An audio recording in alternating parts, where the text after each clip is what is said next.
हम आज पहला प्रोग्राम लेने जा रहे हैं सी का। हमारा सबसे पहला प्रोग्राम है राइट अ प्रोग्राम।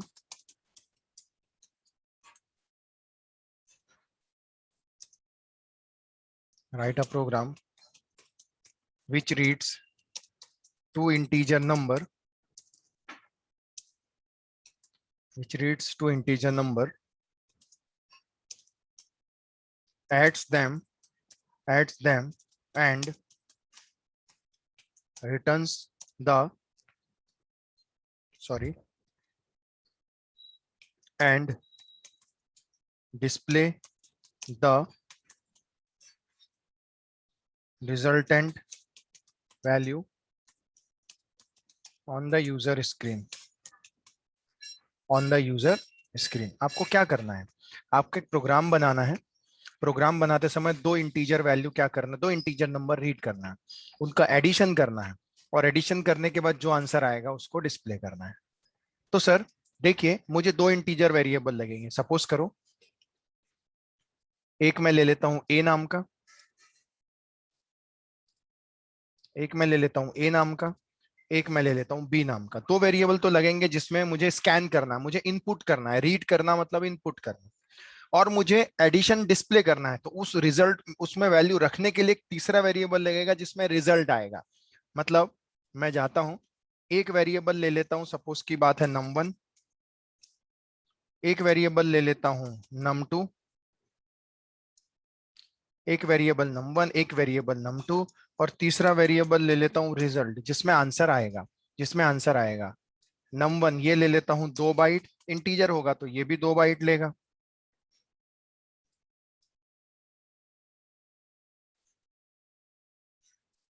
और ऑब्वियस सी बात है ये भी 2 बाइट लेगा, और उसके बाद ये जो लेगा ये भी 2 बाइट लेगा, क्योंकि मैंने इसका भी टाइप क्या रखा है, इंटीजर ही रखा है। तीनों का टाइप इंटीजर, ऑब्वियस है, 3 वेरिएबल्स क्रिएट होंगे। तो हम जाते हैं, स्टार्ट करते हैं हमारा प्रोग्राम हम स्टार्ट करते हैं void of main. Sir main के आगे वॉइड क्यों लिखते हैं ये हम बात करेंगे। और कुछ हेडर फाइल्स है जो मुझे बताना है, ऑब्वियस है, लास्ट लेक्चर में बोली गई थी, मैं आपको जरूर बताऊंगा। वॉइड ऑफ मेन से स्टार्ट करता हूं, ओपनिंग ब्रैकेट, और मैं जाता हूं सबसे पहले 3 वेरिएबल लेता हूं। सर आप 3 वेरिएबल क्यों ले रहे हो? पहले में वैल्यू स्कैन करना है, सेकंड में वैल्यू स्कैन करना है, और थर्ड में वैल्यू क्या करना है, आपको डिस्प्ले करना है, रिजल्ट लेके आना है। हम जाते हैं, हम बोलते हैं प्रिंट एफ। क्लियर स्क्रीन क्यों लिखते हैं बस इस प्रोग्राम के बाद हम डिस्कस करेंगे। प्रिंट एफ एक मैसेज दे देते हैं, enter the value of num1 and num2। Enter the value of num1 and num2। num1 और num2 की वैल्यू हम क्या करेंगे, स्कैन करेंगे। उसके बाद हम जाते हैं scan F percentage of D. Sir दो वैल्यू है, परसेंटेज ऑफ डी, दो बार परसेंटेज ऑफ डी, क्योंकि दो इंटीजर है, comma m% of num1, comma m% of num2। दोनों वैल्यू हम दो बार क्यों लिखते हैं, क्योंकि दो वेरिएबल स्कैन करना है, दो बार percentage of D, D stands for decimal. Scan F scan करेगा सर, जो भी वैल्यू आप इनपुट करोगे, अब आपको रिजल्ट लाना है, तो रिजल्ट इज इक्वल टू, हम लिखेंगे num1 प्लस num2, दोनों का आंसर आएगा। आने के बाद आंसर किस में आ गया, रिजल्ट में, आप डिस्प्ले कर दो। Printf result is equal to percentage of d, result is equal to percentage of d comma r, result को डिस्प्ले कर दो। इस तरह से हो जाएगा। फाइनली गेट सी एच और एंड ऑफ द प्रोग्राम, गेट सी एच और एंड ऑफ द प्रोग्राम, इस तरह से ये चीजें हो जाएगी। तो कहने का मतलब ये है कि आप स्कैन करोगे, फिर उनका एडिशन करोगे इस वेरिएबल में। ये असाइनमेंट ऑपरेटर है, लेफ्ट ये असाइनमेंट ऑपरेटर है, राइट हैंड साइड का जो भी कैलकुलेशन होगा वो लेफ्ट हैंड साइड में आएगा, और आने के बाद वो क्या कर देगा, डिस्प्ले कर देगा। दैट्स इट, ये हमारा प्रोग्राम है। पहले हम इसको कॉपी करके रख लेते हैं क्योंकि इसकी जरूरत हमें पड़ेगी। हमें कभी नोटपैड में, अभी हम फिर इसको बना लेंगे। अब देखिए मैं जाता हूं और इस प्रोग्राम को मैं समझने की कोशिश करता हूं, फिर मैं आपको रन करके भी दिखाऊंगा। अब देखो, सबसे पहले जब ये पहली लाइन एग्जीक्यूट हुई num1 num2 रिजल्ट, तो 3 वेरिएबल डिक्लेयर होंगे। 3 वेरिएबल जब डिक्लेयर होंगे सर, तो तीनों का कोई ना कोई तो एड्रेस होगा। सपोज इसका एड्रेस ले लेता हूं 6001, इसका एड्रेस 6001 ले लेता हूं, इसका एड्रेस 7001 ले लेता हूं, इसका एड्रेस ले लेता हूं 8001, कोई भी एड्रेस ले लेता हूं। इस तरह से 3 वेरिएबल अलग अलग एड्रेस में क्या हो जाएंगे, क्रिएट हो जाएंगे। अलग अलग एड्रेस में क्या हो जाएंगे, क्रिएट हो जाएंगे। अब आपने जैसे ही बोला num1 num2 स्कैन करोगे, तो इस ए में, सॉरी इस num1 में सपोज करो आपने रख लिया 10, सपोज करो आपने वैल्यू रख ली 10, उसी तरह से इसमें आपने वैल्यू रख ली 20। अब दोनों का एडिशन आप num1 num2 स्कैन करने का रिजल्ट में रख लो, तो 10 + 20 कितना हो जाएगा, 30। तो रिजल्ट में कितना आ जाएगा, 30। और जब आप प्रिंट करने जाओगे सर, तो आप तो जानते हो डबल कोट्स में result equals to as it is रहेगा। तो डबल कोट्स में result is equals to as it is रहेगा, और बस परसेंटेज ऑफ डी की जगह रिजल्ट का जो कैलकुलेशन है वो आ जाएगा। तो कितना आ जाएगा, तो आ जाएगा 30। इसलिए आंसर में कितना आ जाएगा, 30। आपके आउटपुट में कितना आंसर आ जाएगा, आपके आउटपुट में ये आंसर आ जाएगा। तो ये आउटपुट में ये आंसर आ जाएगा, दैट्स इट। तो ये कहलाता है आंसर, ये कहलाता है आंसर आपका। अब देखो सर, मैं इसी प्रोग्राम को रन करता हूं। इस प्रोग्राम को रन करने के लिए मुझे सी का सॉफ्टवेयर लगेगा सर। सी का सॉफ्टवेयर अगर आपको चाहिए है तो बहुत आसान है sir.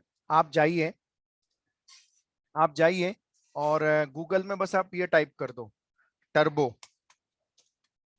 Turbo C plus plus download. देखो आ ही जाता है, Turbo C plus plus download for Windows 10, C plus plus download for. और यहाँ पे आप जाओगे, डाउनलोड टर्बो सी प्लस, जब आप इस पे क्लिक करोगे, ऊपर दोनों कोई एक लिंक में हो जाएगा शायद। ये देखो यहाँ लिखा हुआ है डाउनलोड करना है आपको, तो आप इस पे डाउनलोड पे क्लिक कर लोगे। ये देखो ये डाउनलोड होना शुरू हो गया है। कहाँ पे, डी ड्राइव में कर रहा है वो, ठीक है, जिप फाइल है, आप डाउनलोड कर लेना। कहाँ पे डाउनलोड किया उसने, डी ड्राइव में। हम डी ड्राइव में जाएंगे, हम डी ड्राइव में जाएंगे और डी ड्राइव में देखेंगे उस नाम से कोई उसने डाउनलोड किया है क्या। तो जिप फाइल है, ये देखो जिप फाइल मिल गई हमको, देखो। और ये अभी की है, 9:12 में दिख रही है, 10वां महीना 4 तारीख। बस इसको आप क्या करोगे, कॉपी करोगे, या यहाँ से मैं कट कर लेता हूँ। आपको जहां करना है आप क्या करोगे, इसको पहले अनजिप करना पड़ेगा क्योंकि ये जिप फाइल है ना। इसको मैं कहीं तो भी सेव कर लेता हूँ। मैं इसको यहाँ से कट करता हूँ, इसके अंदर जाता हूँ, यहाँ पे पेस्ट करता हूँ। अब देखो इसको अनजिप करोगे, राइट क्लिक करके एक्सट्रैक्ट हियर करना, एक्सट्रैक्ट हियर। तो ये एक्सट्रैक्ट हो गया। बस कुछ नहीं करना है सर, इसको ले जाना है, कॉपी करना है, और कॉपी करके जो सी ड्राइव है, सी ड्राइव में देखो मैंने ऑलरेडी यहाँ पे रखा हुआ है। तो आपको कुछ नहीं करना है, आपका कहाँ पे है, डी ड्राइव में। डी ड्राइव में किसके अंदर, यूआई के अंदर था, इसके अंदर है ये टर्बो C2। इसके अंदर देखो ये सेटअप दिख रहा है, सेटअप आपको बस आप डबल क्लिक कर देना, आपका सेटअप हो जाएगा, that's it. Next next next finish कर देना, और आपका अपने आप वो सी ड्राइव में इंस्टॉल हो जाएगा। और इंस्टॉल होने के बाद आपको ये सी ड्राइव में इस तरह से फोल्डर बन जाएगा, टर्बो C3 नाम का, दैट्स इट, खत्म सर। और अपने आप क्या होगा, डेस्कटॉप में ऐसा एक शॉर्टकट क्रिएट हो जाएगा। इस तरह का शॉर्टकट आपको मिलेगा, किस तरह का, ये देखिए, ये इस तरह का शॉर्टकट आपको दिखने लगेगा डेस्कटॉप पे। बस आप इसको क्लिक करना, जब आप इसको क्लिक करोगे तो आपका जो है वो स्टार्ट हो जाएगा।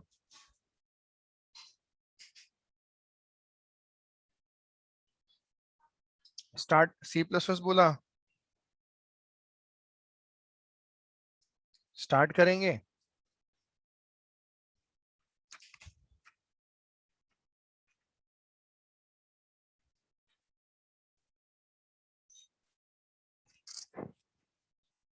और अब जाता हूँ, Alt F न्यू पे क्लिक करेंगे।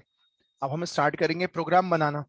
तो देखिए मैं फिलहाल हेडर फाइल नहीं पढ़ा रहा हूँ, डायरेक्टली वॉइड भी लिख रहा हूँ। वॉइड के आगे मेन क्यों लिख रहा हूँ, सॉरी मेन के आगे वॉइड क्यों लिख रहा हूँ, ये आगे चल के हम डिस्कस करेंगे। हम जाते हैं, हम यहाँ पे लिखते हैं। और कभी भी याद रखना, स्टूडेंट क्या करता है मैं बताता हूँ उसकी आदत कैसी, वो लिखता है वॉइड मेन इंटर, और फिर क्या करता है, इंटर, और यहीं से लिखना शुरू कर देता है, int A, int int num1 comma num2 comma result. अब अगर मैं उनको बोलूंगा कि आपको ऐसा नहीं लिखना है, आपको इस तरह से लिखना है, स्पेस देना है, पहले स्पेस देना है और फिर लिखना है int num1 comma num2 comma result, ऐसे लिखना है। तो पता है वो स्टूडेंट क्या करता है, उसकी आदत ऐसे नहीं रहती, वो ऐसा नहीं करता, वो क्या करता है पता है, ऐसा करता है। देखो हाँ, इंटर इंटर ऐसा, स्पेस दिया, यहाँ पे लिखा। नहीं सर ऐसा नहीं करना है आपने। आपने क्या करना है, जैसे ही इस लाइन पे आओगे ना, टैब नाम की होती है, टैब, टैब की प्रेस करना, एकदम स्पेसिफिक स्पेस जाता है, उसके बाद यहाँ पे लिखना int num1 comma num2 comma result. उसका फायदा क्या होगा पता है, देखो मैं अगली बार नेक्स्ट लाइन पे आऊंगा ना, देखो कर्सर कहाँ आएगा, देखो ठीक उसके नीचे आया। उसके बाद मैं लिखता हूँ CLR SCR। ये क्यों लिखता हूँ, बस इस प्रोग्राम के बाद मैं आपको बताऊंगा। क्लियर स्क्रीन आ जाएगा, और क्लियर स्क्रीन के बाद, क्लियर स्क्रीन के बाद आप बोलेंगे प्रिंट एफ, प्रिंट एफ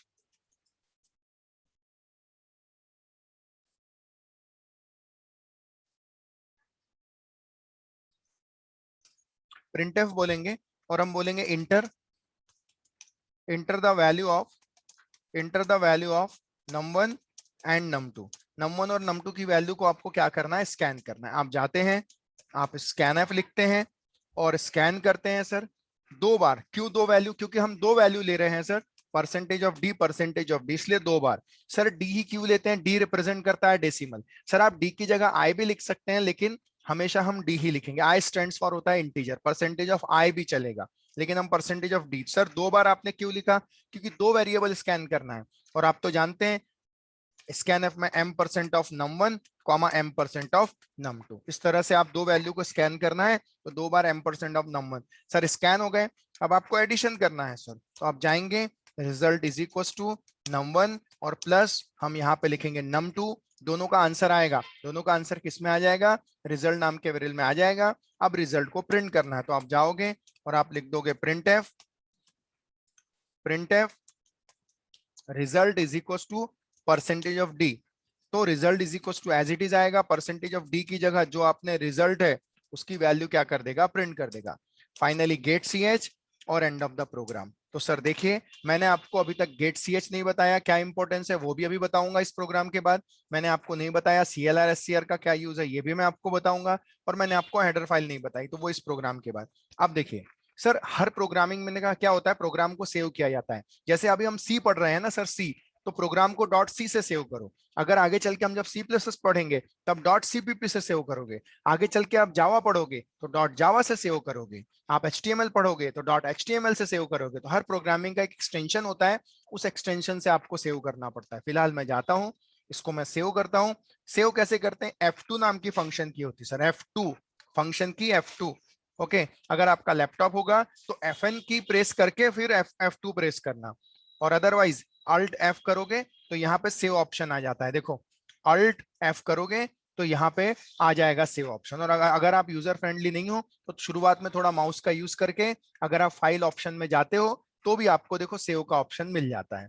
और आपको सेव करना है तो डॉट CPP हटा के जो भी है, जैसे फर्स्ट एग्जाम्पल है तो फर्स्ट फर्स्ट डॉट सी करके सेव कर रहा हूं। ऑलरेडी है बोलता, ओवरराइट कर दो, मैंने बोल दिया यस, फर्स्ट डॉट सी से सेव हो गया। अब देखो मैं रन करता हूं। सर जब मैं रन करता हूं मैं एक एक लाइन रन करता हूं। एक एक लाइन रन करने के लिए F7 नाम की फंक्शन की है। मेन से शुरू होगा, सबसे पहले बोलेगा enter the value of num1 and num2। मैं डाल देता हूं 11, मैं डाल देता हूं 22। अब देखो दोनों का एडिशन हो रहा है, एडिशन num1 num2 11 22 33, रिजल्ट में आ गया 33। अब रिजल्ट डिस्प्ले हो रहा है, डिस्प्ले होगा गेट ch, आंसर आ जाएगा रिजल्ट इक्वल्स टू 33। तो सर इस तरह से हमारा पहला प्रोग्राम था एडिशन ऑफ 2 नंबर का। मैंने ये एक एक लाइन रन किया। सर एक एक लाइन कैसे रन होता है, F7 से एक ही बार में रन करना है तो क्या होता है, फंक्शन की होती है कंट्रोल और F9, कंट्रोल F9 से रन हो जाता है। आप यहां लिख दो फिर से 11 33, देखो आंसर आ जाता है 44। फिर से रन कर रहा हूं, कंट्रोल F9 नाम की, कंट्रोल F9 नाम की फंक्शन की होती है 44 55, देखो आंसर आ गया 99। तो सर इस तरह से आंसर आपका आ जाएगा, इस तरह से रन हो जाएगा। ओके सर, अगर इस तरह से रन हो जाएगा और ये सारी चीजें आपको पता चल जाएगी, तो कहने का मतलब ये होता है ये हमारा था फर्स्ट प्रोग्राम।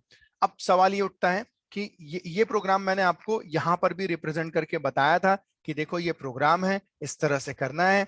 कैसे मेमोरी का रिप्रेजेंटेशन होता है, ये पूरा डिस्कस किया हमने। उसके बाद हमने प्रोग्राम को क्या किया, रन किया। अब कुछ और चीजें सर, कुछ और चीजें, जैसे मैंने आपको क्या क्या नहीं पढ़ाया, क्या क्या नहीं पढ़ाया, तो इस केस में अगर कुछ इंपॉर्टेंट चीजें हैं तो वो क्या है, वो थोड़ा सा ध्यान दीजिए। सबसे पहले है CLR SCR, इसका क्या इंपॉर्टेंस है। दूसरी चीज आती है सर फिर गेट CH, गेट CH का क्या इंपॉर्टेंट है, गेट CH का क्या इंपॉर्टेंट, और तीसरी चीज आती है हेडर फाइल क्या होती है। तो चलिए सर हम स्टार्ट करते हैं हेडर फाइल का। सबसे पहले हम स्टार्ट करते हैं हेडर फाइल का, कि सी में हेडर फाइल क्या होती है सर। हेडर फाइल्स, जिसमें से सबसे पहले जो हेडर फाइल पढ़ाना चाहता हूं सर, वो हेडर फाइल है stdio.h, stdio.h। इसका मतलब क्या होता है सर, वो मैं आपको बता दूं। इसका मतलब ये होता है सर, stdio.h का मतलब होता है standard input output, standard input output, standard input output, standard input output. एक सेकेंड है sir, standard input output. Sir input output मतलब क्या, तो मैं आपको बताना चाहता हूं। इनपुट, इनपुट का मतलब होता है, इनपुट का मतलब होता है स्कैनफ, इनपुट का मतलब होता है स्कैनफ। उसी तरह से आउटपुट, आउटपुट, आउटपुट का मतलब होता है प्रिंटफ, आउटपुट का मतलब होता है प्रिंटफ। इनपुट मतलब स्कैनफ, आउटपुट मतलब होता है, आउटपुट मतलब होता है प्रिंटफ। तो सर हम क्या करेंगे, हम जितने भी प्रोग्राम्स यूज करेंगे, हम उसमें यूज करने वाले हैं प्रिंटफ, हम उसमें यूज करने वाले हैं स्कैनफ, दोनों यूज करेंगे। स्कैनफ भी यूज करेंगे, प्रिंटफ भी यूज करेंगे, स्कैनफ भी यूज करेंगे, प्रिंटफ भी यूज करेंगे, दोनों यूज करेंगे। सर अगर आप ये दोनों यूज करोगे तो आपको ये हेडर फाइल देनी पड़ेगी। कौन सी हेडर फाइल, ये सर आपने तो अभी प्रोग्राम रन किए, आपने अभी प्रोग्राम रन किया और देखो आपने तो हेडर फाइल दी ही नहीं है, फिर आपका प्रोग्राम तो रन हो रहा है। तो सर अभी जो लेटेस्ट कंपाइलर आ रहे हैं ना, लेटेस्ट वाले जो ये देख रहे हो सॉफ्टवेयर, उसमें नहीं भी दिए तो चलता है सर, रन हो जाते हैं। लेकिन ऐसी बहुत सारी चीजें हैं जो नहीं होते हैं। stdio.h के अंदर बहुत सारी चीजें हैं। अगर मैं जाऊं और मैं आपको बताऊं कि stdio.h के अंदर क्या क्या है, तो देखो मैं यहां अगर लिख दूं थोड़ी देर के लिए, मैं यहां लिख देता हूं हैश इंक्लूड, हैश इंक्लूड, अगर मैं लिख दूं stdio.h, stdio.h में जाता हूं और मैं राइट क्लिक करता हूं, तो देखो stdio.h के अंदर बहुत सारे फंक्शंस है। ये इतने सारे फंक्शंस हैं जो आप देख रहे हो यहाँ पे, ये जो नीचे आप देख रहे हो ना, ये सारे फंक्शंस है। उसमें उसी में देखो आपको printf मिल रहा है, उसी में आपको देखो printf मिलेगा, उसी में आपको देखो scanf भी मिलेगा उसी के अंदर। जैसे ये printf है, कहीं ना कहीं ये scanf भी होगा आगे पीछे, scanf भी, हाँ scanf भी होगा क्योंकि स्टैंडर्ड इनपुट आउटपुट होता है। तो ये printf है और स्कैनफ भी रहता है। तो ऐसे कई सारे हैं सर, जैसे एफ रीड, एफ राइट, ये सब। तो ठीक है, प्रिंटफ स्कैनफ के लिए भले आप ना लिखो, लेकिन बाकी चीजों के लिए जरूरत पड़ती है। तब आप जैसे आपने अगर गेट सी यूज किया, आपने पुट सी यूज किया, ये यूज किया, तो आपको हेडर फाइल देनी पड़ेगी। कौन सी हेडर फाइल, ये हेडर फाइल stdio.h नाम की जो हेडर फाइल है वो आपको देनी पड़ेगी। तो सर इसका मतलब ही होता है स्टैंडर्ड इनपुट आउटपुट नाम की हेडर फाइल। तो सर मैं आपको वही बता रहा हूं, अगर आपने प्रिंटफ स्कैनफ देना है तो आपने ये हेडर फाइल को यूज करना पड़ेगा। और सर हम तो नहीं दे रहे हैं फिर भी रन हो रहे हैं, तो सर इनके लिए भले ना दो, लेकिन और भी जब फंक्शन यूज करते हैं तो ऐसे केस में हमें देना पड़ता है और कंपलसरी हो जाती है। तो हम इनका यूज करेंगे तो ये हेडर फाइल हमें देनी पड़ेगी। सर ये हेडर फाइल हम क्यों देते हैं, सर प्रिंटफ एक प्री डिफाइंड फंक्शन है, स्कैनफ एक प्री डिफाइंड फंक्शन है, इसकी फंक्शनैलिटी किसके पास है, तो इस हेडर फाइल के पास है, इसलिए हमें ये हेडर फाइल देनी पड़ेगी। सर मैं जाता हूं, मैं सेकंड लेता हूं, सेकंड लेता हूं, सेकंड में जाता हूं conio.h।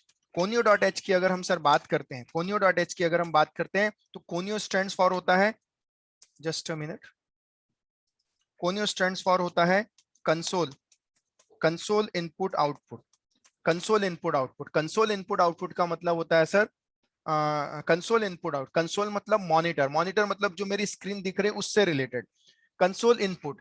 अब सर अगर हम बात करते हैं इनपुट की, अगर हम बात करते हैं इनपुट की, तो इनपुट में आता है सर इस केस में गेट CH, इस केस में आता है गेट CH। और कंसोल आउटपुट, आउटपुट में क्या आता है, तो मैं आपको बताना चाहता हूं सर, आउटपुट में जो आता है वो आता है CLR SCR आता है सर, CLR SCR। अब होता क्या है सर समझो, देखो जब आप ये दोनों यूज करोगे गेट CH और CLR SCR, तो आपको हेडर फाइल देनी पड़ेगी conio.h। आपको जो हेडर फाइल देनी पड़ेगी वो कौन सी देनी पड़ेगी, conio.h नाम की आपको हेडर फाइल। क्यों देनी पड़ेगी सर, क्योंकि इन दोनों की डेफिनेशन किसके अंदर है, conio.h के अंदर। अब देखो मैं जाता हूं और मैं जैसे stdio.h लिखा वैसे ही मैं जाता हूं और हैश इंक्लूड मैं जाता हूं और यहाँ पे लिख देता हूं conio.h लिख देता हूं सर। अब देखो जब conio.h के अंदर जाऊंगा ना सर, मैं इसको इस पे कर्सर लेके जाता हूं, राइट क्लिक करता हूं, कर्सर लेके जाता हूं। इसमें बहुत सारे, देखो ये भी एक फंक्शन है, इसके अंदर भी अगर आप देखोगे ना तो आपको गेट सी एच और C L R S C R आपको इसमें भी मिलेंगे। ये देखो अगर आप गौर से देखोगे तो देखो आपको C L R S C R दिख रहा है, ये देखो आपको सी एल आर एस, वैसे ही आपको गेट्स, ये देखो ये गेट सी एच भी दिख गया आपको। तो कहने का मतलब होता है सर, ये सारे चीजें, ये जितने भी दिख रहे हैं अगर आप इनका यूज करोगे तो आपको ये हेडर फाइल का क्या करना पड़ेगा, यूज करना पड़ेगा सर। उसी में से गेट सी एच है और C L S C R है, इसलिए ये हेडर फाइल हम क्या करते हैं, यूज करते हैं और इनको देते हैं। अब इसके आगे, अब इनका इंपॉर्टेंस, प्रिंटफ स्कैनफ तो मैं डिटेल में पढ़ा चुका हूं, मैं आपको गेट सी एच और C L S C R के बारे में बताता हूं। ध्यान देना सर, देखो सर मैं जाता हूं, ध्यान देना, अभी C L S C R लिखा है ना मेरे प्रोग्राम में, जब लिखा है, जब मैं रन करता हूं कंट्रोल F9 से रन करता हूं तो देखो स्क्रीन में कुछ नहीं आया, एक पहला ही मैसेज आया, मैं लिख देता हूं 11 22, आंसर आ गया 33, आंसर आ गया। ध्यान देना अभी रन किया ना मैंने, ये मैसेज दिख रहा है आपको। अब मैं इंटर करता हूं और थोड़ी देर के लिए CLR SCR को हटा देता हूं। मैंने हटा दिया सर, मैंने हटा दिया और मैं अब रन कर रहा हूं। आप जरा नोटिस करो सर, पुराना वाला भी आउटपुट दिख रहा है आपको और नए से फिर पूछेगा एंटर द नंबर, मैं डाल देता हूं सपोज की बात है 10 और मैं डाल देता हूं 20, आंसर आ जाएगा 30। मैं फिर से रन करता हूँ, CLR SCR नहीं है, मैं फिर से रन करता हूँ, देखो वो दोनों आउटपुट रखा उसने, एक तीसरा आउटपुट मैसेज आया, enter the value of num1 num2 3 5, कितना आ जाएगा 8। फिर मैं रन करता हूँ, फिर मैं जाता हूँ, फिर से रन करता हूँ और मैं बोल देता हूँ कि 11 और मैं बोल देता हूँ 23 बोल देता हूँ, 11 23, आंसर आ जाएगा 34। लेटेस्ट वाला कौन सा था, 34। मैं फिर रन करता हूँ सर, मैं फिर जाता हूँ, देखो 34 वाला वहां पे प्रेजेंट है, अगर आप देखोगे तो आपको 34 वाला मिलेगा। मैं जाता हूं, मैं यहाँ लिख देता हूँ 90 इंटर 2, आंसर आ जाएगा 92। देखो मैं फिर रन करता हूँ, फिर मैं करता हूँ सर और मैं फिर देता हूँ 5 और 2, कितना आ जाएगा 7। मैं फिर रन करता हूँ सर और मैं फिर देता हूँ 4 और 6, आंसर थोड़ा मैंने गलत कर दिया, ठीक है मैं फिर से रन करता हूँ। मैं जाता हूँ और मैं यहाँ लिख देता हूँ 4 और मैं लिख देता हूँ 3, आंसर आ जाएगा 7। तो कहने का मतलब ये है सर, आप देख सकते हो पुराना वाला पूरा आउटपुट बार बार दिख रहा है, मैं नहीं चाहता कि पुराना वाला स्क्रीन में दिखे। तो देखो सर मैं जाता हूं और यहाँ पे लिख देता हूँ क्लियर स्क्रीन। तो ये क्या करता है सर, स्क्रीन को क्लियर करता है। किसकी स्क्रीन को क्लियर करता है, तो जो कंसोल है, कंप्यूटर की स्क्रीन को क्लियर करता है ना सर, इसीलिए इसको बोला गया है, इसीलिए इसको बोला गया कंसोल इनपुट आउटपुट। आउटपुट क्यों, आउटपुट CLR SCR को इसलिए बोला कि आउटपुट का पुराना डेटा वो क्या करता है, क्लियर करता है, इसलिए आउटपुट बोला गया है और क्लियर स्क्रीन का यूज किया गया। तो आप देखो जब भी आप इसको रन करोगे, अब देखो पुराना डेटा कुछ भी नहीं मिलेगा सर, आपको क्लियर ही मिलेगा। रिसेंटली डेटा आपको मिलेगा 3+4 कितना, 3+4 कितना हो जाएगा, 7 हो जाएगा। 3+4 कितना हो जाएगा, 7 हो जाएगा। अब देखो मैं फिर से जाता हूं, मैं फिर से रन करता हूं सर, 11 मैं ले लेता हूँ 22, आंसर कितना, 1+22 कितना आ जाएगा, 23 आ जाएगा। तो कहने का मतलब ये है सर, आप देख सकते हैं कि किस तरह से प्रोग्राम में क्या आ रहा है, आउटपुट आ रहा है। तो ये इंपॉर्टेंस रहा CLR SCR का, ये इंपॉर्टेंस रहा CLR SCR का। अब समझ लो गेट सी एच, इसलिए CLR SCR को आउटपुट बोला जाता है। आउटपुट कंसोल, इन कंसोल को क्लियर करने के लिए, कंसोल का जो आउटपुट उसको क्लियर करने के लिए बोला जाता है कंसोल आउटपुट। अब गेट सी एच, इसको बोला जाता है कंसोल इनपुट। अब ये क्या होता है समझो, देखो मैंने रन किया, आंसर 22 11, आंसर आता है 33। देखो 33 आके कर्सर रुका है, हाँ कर्सर रुका है। जब तक मैं मेरे कीबोर्ड की कोई भी की प्रेस नहीं करूंगा, कोई भी, सपोज करो इंटर की, ये चला गया। फिर ध्यान देना मैं रन कर रहा हूं, रन करने के बाद मैं वैल्यू डाल रहा हूं 33 22, मैं इंटर करता हूं, आंसर आया। आंसर आने के बाद मेरा कर्सर ब्लिंक कर रहा है और ब्लिंक करने का जब तक मैं इंटर की नहीं प्रेस करूंगा तब तक ये ब्लू स्क्रीन नहीं आएगी। एक और बार देखो, मैंने रन किया, मैंने लिखा 12, मैंने लिखा 13, इंटर किया, आंसर आया, कर्सर अभी रुका हुआ है, कर्सर ब्लिंक कर रहा है। अब मैं इंटर की प्रेस करूंगा तब मेरा कर्सर जाएगा। लेकिन जब आप गेट सी एच अगर हटा देते हो सर, यहां से ध्यान देना, जैसे ही मैंने गेट सी एच हटाया, मैंने रन किया, मैंने डाला 11, मैंने डाला 22, देखो अभी इसके पहले जब मैं 22 डालने के बाद जब मैं इंटर की प्रेस करता था तो रिजल्ट डिस्प्ले करता था और कर्सर ब्लिंक करता था। लेकिन देखो अब क्या हो रहा है, अब तो कर्सर रुक ही नहीं रहा और सिर्फ वैल्यू ले रहा है और आंसर तो दिखाई नहीं रहा है। फिर से देखो, मैं जाता हूं, मैं लेता हूं 44, मैं लेता हूं 22। सर अब मैं इंटर कर रहा हूं, प्रीवियस के हिसाब से इंटर होने के बाद आंसर आता था और कर्सर ब्लिंक करता था, लेकिन नहीं आ रहा है, फिर भी नहीं आ रहा है। देखो मैं लास्ट टाइम कर रहा हूं, मैं लिखता हूं 55, मैं लिखता हूं 11, आंसर कितना आना चाहिए 66 हमें दिखना चाहिए। इंटर की जैसे ही प्रेस करता हूं नहीं दिखता है। सर एक्चुअली आउटपुट आ रहा था, मैं आउटपुट आपको दिखा सकता हूं, Alt F5 देखो, आंसर आ रहा था लेकिन कर्सर हमारा रुक नहीं रहा था वहां पे। उसके पीछे रीजन ये है कि ये get C H, get C H stand for होता है गेटा कैरेक्टर। गेटा कैरेक्टर मतलब मुझे कोई जब, ये गेटा कैरेक्टर क्या करता है, गेट सी एच ये स्क्रीन को पकड़ लेता है। कौन सी स्क्रीन को, ब्लैक वाली स्क्रीन को ये पकड़ लेता है। और ये कब तक पकड़ के रखता है, ये कब तक पकड़ के रखता है, जब तक आप क्या नहीं करते, जब तक आप जब तक आप कोई कैरेक्टर इनपुट नहीं करते, जब तक आप कोई कैरेक्टर को क्या नहीं करते, इनपुट नहीं करते। तो मेरे केस में मैं क्या करूंगा, कोई भी कैरेक्टर दो तो हम इंटर की प्रेस कर देते हैं। देखो अब क्या होता है ना, कर्सर जो आता है जब गेट सी एच के पास आएगा ना तो रुक जाएगा। मैं जाता हूं 33, 44, जैसे इंटर किया वो गेट सी एच, वो रिजल्ट आया, अगर आप देखोगे ना तो वो रिजल्ट आता है। और गेट सी रिजल्ट आने के बाद ये देखो, ये रिजल्ट के बाद लिखा है ना, ये रिजल्ट लिखा है यहाँ पे, और रिजल्ट के बाद गेट सी एच है, तो इसको प्रिंट करता है। उसके बाद ये गेट सी एच क्या करता है, स्क्रीन को पकड़ लेता है। कौन सी स्क्रीन को, सॉरी जस्ट अ मिनट, मैं प्रिंट होने के बाद गेट सी एच स्क्रीन को पकड़ लेता है। मैं जाता हूं, मैं रन करता हूं, 33, 22 आंसर 55। अब ये ब्लैक स्क्रीन को पकड़ के रख, कब तक, जब तक आप कोई भी की प्रेस नहीं करोगे। जैसे ही आप कोई भी की, सपोज करो एंटर की प्रेस किया, गेट सी एच ये स्क्रीन को छोड़ देता है। तो सर ऐसा है, हेडर फाइल stdio.h, conio.h है, clrscr है, गेट सी एच है, ये सारी चीजें मैंने आपको बताया। क्योंकि सर बेसिक प्रोग्राम है इसलिए आपको ये चीजें पता होने चाहिए। करेक्ट, करेक्ट, बिल्कुल सही है सिमी। ये जो CLR SCR है, clear the previously generated output, जो प्रीवियस जनरेटेड आउटपुट है उसको क्लियर करने के लिए यूज किया जाता है CLR SCR। एग्जैक्टली सही है, अगर आपका प्रीवियस आउटपुट आपको क्लियर करना है तो क्लियर SCR का यूज करो। और गेट सी एच का यूज कब करोगे, to hold the screen. Screen कौन सी screen, output screen, output screen को होल्ड करने के लिए गेट सी एच का क्या किया जाता है, यूज किया जाता है। एग्जैक्टली बिल्कुल सही है। ओके तो मुझे बताओ, आफरीन, अपूर्वा, भाग्यश्री, सिमी, वैदेही तो ठीक है, बाकी बताइए सभी को समझ में आया ये concept? Yes, sir. Yes, sir. Yes, sir. Okay okay good.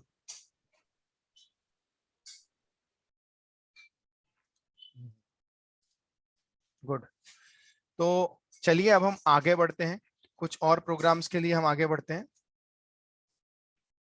तो ये मैंने आपको बताया कि चूंकि हमारा पहला प्रोग्राम था, ये पहला प्रोग्राम इसलिए हम इस तरह से एक एक चीज हम देख रहे हैं कि किस तरह से वर्क करना है। अब हमारा जो अगला प्रोग्राम आता है सर, अगले प्रोग्राम में हम बढ़ते हैं। अगला प्रोग्राम बोलता है write a program, write a program which reads radius of circle, radius of circle read करना है, calculate area of circle and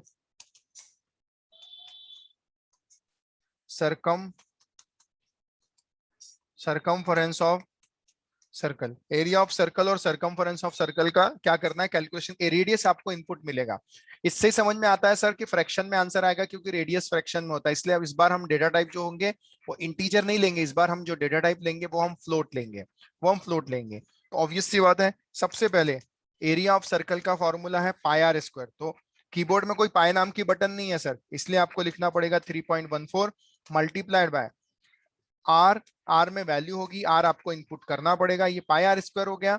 और एरिया सरकमफरेंस, तो सरकमफरेंस का जो फॉर्मूला है 2 पाई और आर, 2 पाई आर, इस तरह से आप लिखोगे, 2 पाई आर इस तरह से आप लिखोगे, ये कहलाता है सरकमफरेंस ऑफ सर्कल का फॉर्मूला है। तो सर हम जाते हैं सबसे पहले हम प्रोग्राम को क्या करते हैं, स्टार्ट करते हैं। हम जाते हैं वॉइड ऑफ मेन से स्टार्ट करता हूं मैं। ओके बेटर है हम डायरेक्टली वहीं पे जाके लिखते हैं, या अदरवाइज ठीक है, यहाँ लिखने के बाद हम लिख लेंगे फ्लोट में। सर फ्लोट में सबसे पहले रेडियस लेंगे, रेडियस RAD नाम का वेरिएबल ले लेता हूँ, रेडियस ले लेते हैं, एरिया नाम का एक वेरिएबल ले लेता हूँ और एक सरकमफरेंस नाम का वेरिएबल ले लेता हूँ। इस तरह से टोटल वेरिएबल कितने ले लेते हैं? 3। तीनों का टाइप फ्लोट लेता हूँ। सर जब मैं तीनों का टाइप फ्लोट लूंगा sir, just a minute,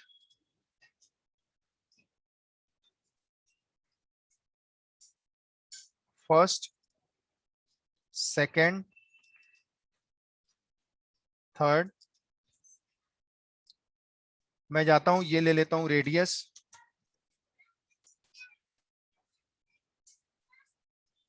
radius के बाद रहेगा एरिया ऑफ सर्कल और नेक्स्ट जो रहेगा वो रहेगा सरकमफरेंस ऑफ सर्कल। इस तरह से ये 3 ले लूंगा और ये भी जो लेगा ये ले लेगा 4 बाइट, ये भी लेगा 4 बाइट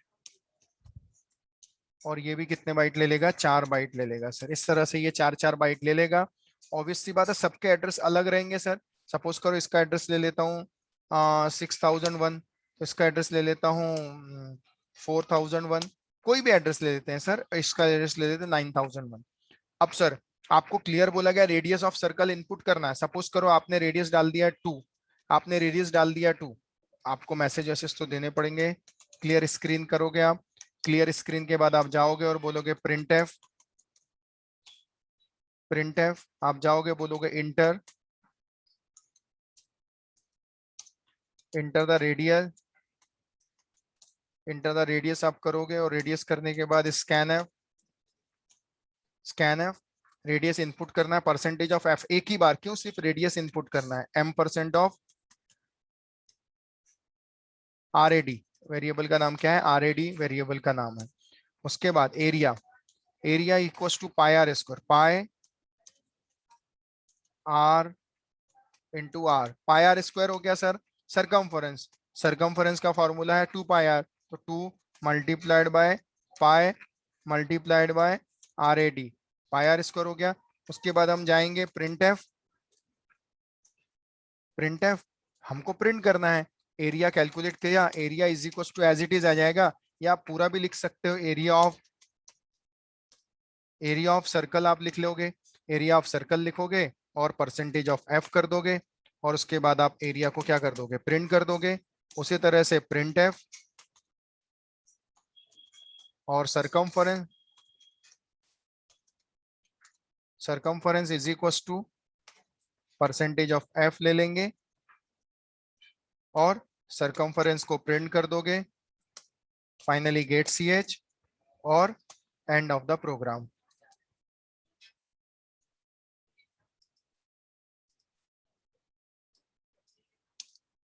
अब मैं जाता हूं, बस सर मुझे रन करना है, तो मैं जाता हूं यहाँ पे, मैं ट्राई करके देखता हूं मेरा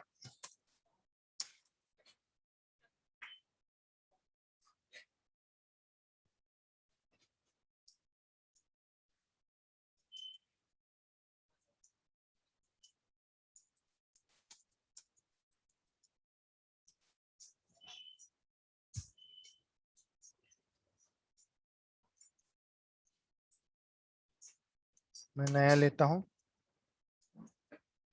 न्यू जाता हूं, मुझे यहाँ पूरा प्रोग्राम फिर से बनाना पड़ेगा, वो पूरा का पूरा, मतलब वॉइड ऑफ मेन से स्टार्ट करना पड़ेगा और हम बोलेंगे फ्लोट में RAD कॉमा एरिया और कॉमा सरकमफरेंस। टाइम देख लेते हैं कितना टाइम है। ओके ट्राई करते हैं सर, अगर हो गया तो अच्छा है और अगर नहीं हुआ तो फिर हम कल सेम टाइम इस प्रोग्राम को आते बराबर रन करेंगे। Print F,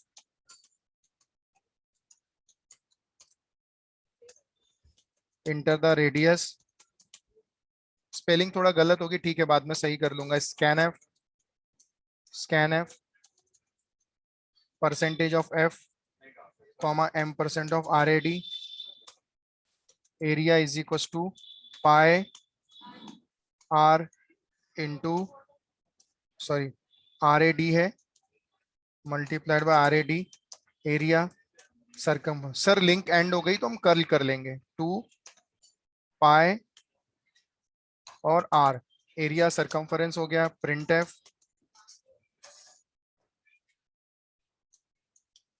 area of circle is equal to percentage of F, F लिखना सर, फ्लोट है तो एरिया हो जाएगा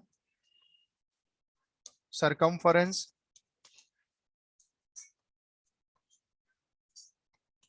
थोड़ी शॉर्ट में लिख देता हूँ, percentage of F comma CIR finally get CH और end of the program. Sir अब मैं इसको रन करता हूँ सर, इसको सेव करना पड़ेगा, second.c करके सेव कर लेता हूँ, मैं रन करता हूँ सर। एरिया ऑफ सर्कल 2, देखो एरिया ऑफ रेडियस इनपुट किया सर, एरिया ऑफ सर्कल और सरकमफरेंस ऑफ सर्कल क्या हो गया, कैलकुलेट हो गया सर। एक बार फिर से रन करता हूं मैं, 3 एरिया ऑफ सर्कल और सरकमफरेंस ऑफ सर्कल, इस तरह से आंसर आ गया सर।